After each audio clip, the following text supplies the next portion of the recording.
So over the last few days, I've been watching a bunch of videos with doctors and therapists, physical therapists who work with dementia patients.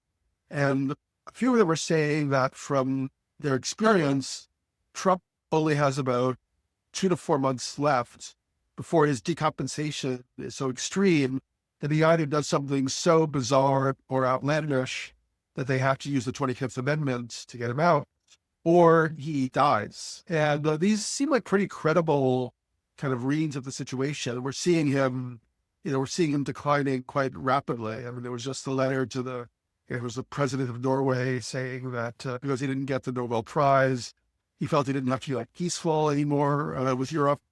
It's pretty, the level of craziness is pretty extreme. And obviously you have all these enablers around him and psychopaths and people who are just, he's like letting them live their fascist wet dream out. And so they're going to ride him, right to the bitter end, which is pretty disgusting. But the question is what happens as he approaches the finish line? Now Trump, many psychologists say that he's a malignant narcissist.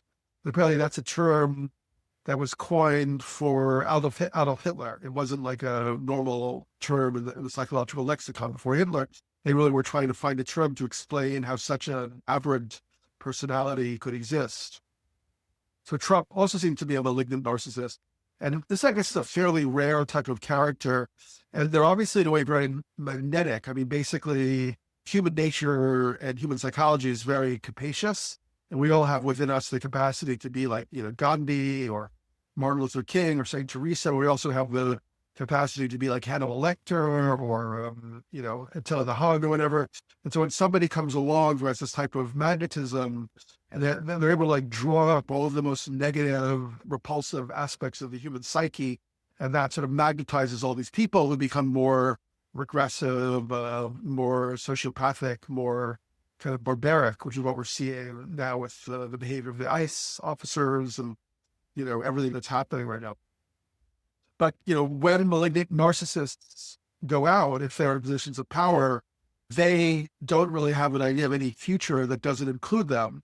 So I don't know if you remember reading about Hitler in the bunker in the last days. He told his generals to, have his Air Force and soldiers destroy as much of Berlin as they could possibly destroy and put like toxins, I think, in the farms so they couldn't grow anything anymore. And it was really like, if he wasn't around, he didn't want there to be any future. So I think we have to fear something like that could happen with Trump if he becomes aware that he's approaching the finish line, where, he could try to like tripwire us into like a nuclear war, for instance. I have to be honest, that's like a big fear I'm having right now when we look at how extreme and deranged the whole situation is. So obviously, if that happens, sayonara, goodbye to us. If we go right to the edge, though, it gets kind of interesting because it's really when things become very extreme that other possibilities of human consciousness can sometimes emerge. So for instance, people don't really remember that, everything we talk about of the 60s, the counterculture and the summer of love and the 68, all of that really started out of the Cuban Missile Crisis in 1962, when for a brief time, people didn't know whether they were going to, survive to the next day. They thought they were right on the brink of total annihilation. And, it's when we go to those existential limits that, we can break out of our inherited structures. And suddenly, all these people were like, why am I living just to earn a pension and, live in a retirement home in 50 years? Why am I living for today? And that led them to start the, sexual liberation movement, the psychedelic movement, the moving into intentional communities and back to the land and really trying to, live with presence, be here now, as Ram Dass said.